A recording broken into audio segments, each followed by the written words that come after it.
Wholesale real estate is a hard industry, and there are a lot of ways you can fuck up, especially when contracting a house. In this video, I'm gonna share a few things that you can watch out for when walking your first or your 100th house. Let's start off with the most obvious, the wood rot. So this is caused by a bad roof or a bad seal within the actual wood that is holding up the paneling towards your roof. Now, this isn't terrible because it's not spreading, but obviously it's creating some issues like your drywall, the paint is peeling off, as well as that insulation. So if this sits for much longer, mold will start to overcome, wood rot will eventually take away that 2x6, and the house will have a hole in it. So for most investors, they're using cash or a hard money loan. And that's no problem with this, but if you're looking to get a conventional or even FHA loan, there are a few things that they will tick you for.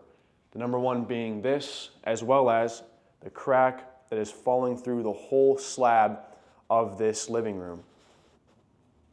And that could either raise up over time or stay how it is, but if you're getting an FHA loan, they're gonna make you replace that, or they might not even give you the amount of money that you're looking for since that is there. Now, that could either cost you $20,000 or $3,000. It just depends on how much work is needed. If you're just gonna seal that crack, it will cost you $3,000. But if you're taking out the whole entire slab, it will cost you to break it down, even it out, and pour new concrete, which will cost you upwards of $15,000 to $20,000, which is a huge expense.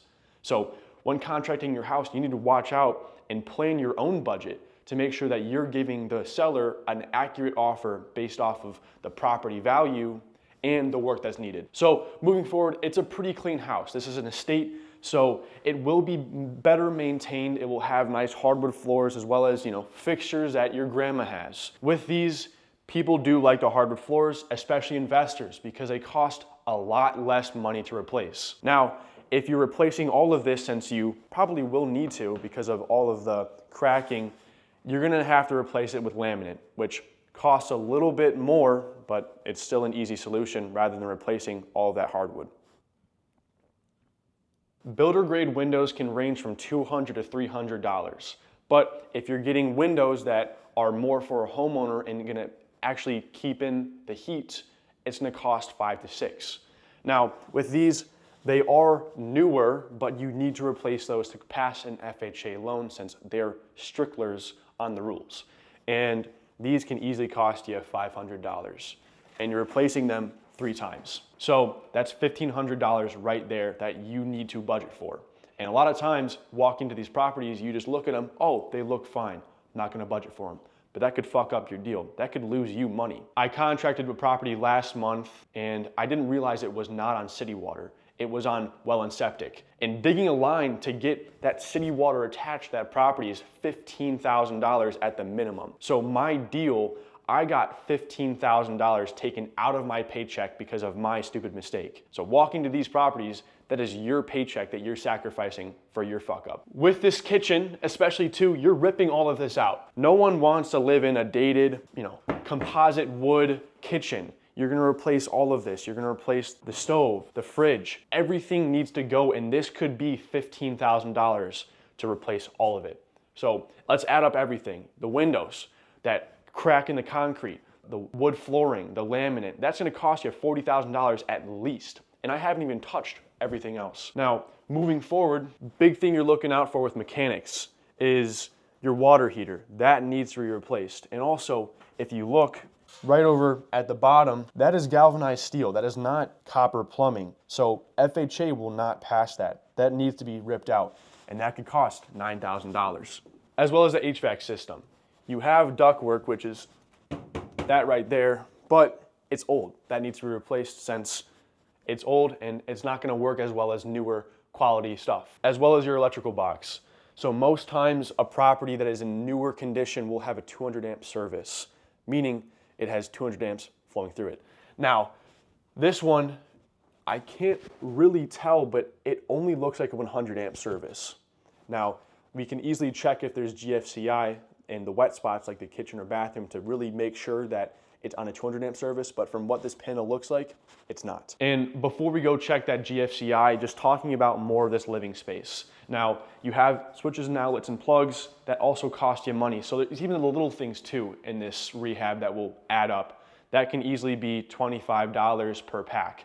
And those little things can cost you a lot of money. So if you're gonna be ignorant to the fact that you need to replace this or that, you're gonna lose money on your deal. And then with this bathroom, you can see it has GFCI. It has that little turn-off switch. So on most properties that are older and not of well-kept condition, or maybe not have been rehabbed, they will have outlets that look like your standard plug-in switch with the ground and then the 2 prongs, but it won't have this shut-off.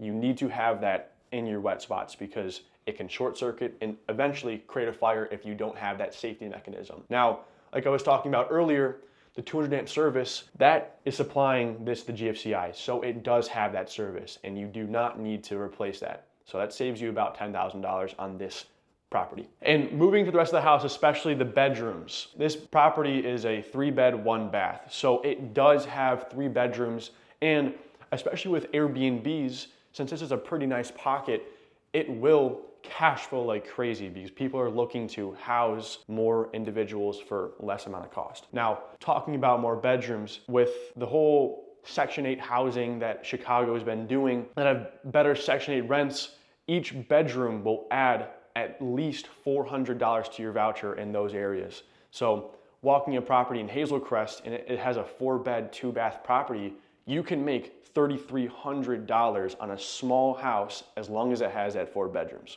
which is pretty fucking nuts. Going over the whole oversight of this property, it's a ranch on slab, so it's not gonna cost you too much for a rehab, but it will be about $60,000 to $80,000 on this rehab, depending on how high a finishes you're doing. And with the area, it's right by O'Hare, so you can either rent this out or Airbnb it and make some crazy money that way if you wanna hold it, or if you wanna flip it, you can easily get $365,000 on this property. Now, with all of that being said, you need to factor in how much it's gonna cost for your investor to hold it, how much money they're gonna make, and how much money you wanna make. So making an offer on this property, you're probably gonna be in the low to mid 100s, just so you can put some money in your pocket. My name is Ethan Erpenbach, and if you like this content, please like, subscribe, comment, and follow along for my other videos because we're dropping so many more real estate videos. Stay tuned.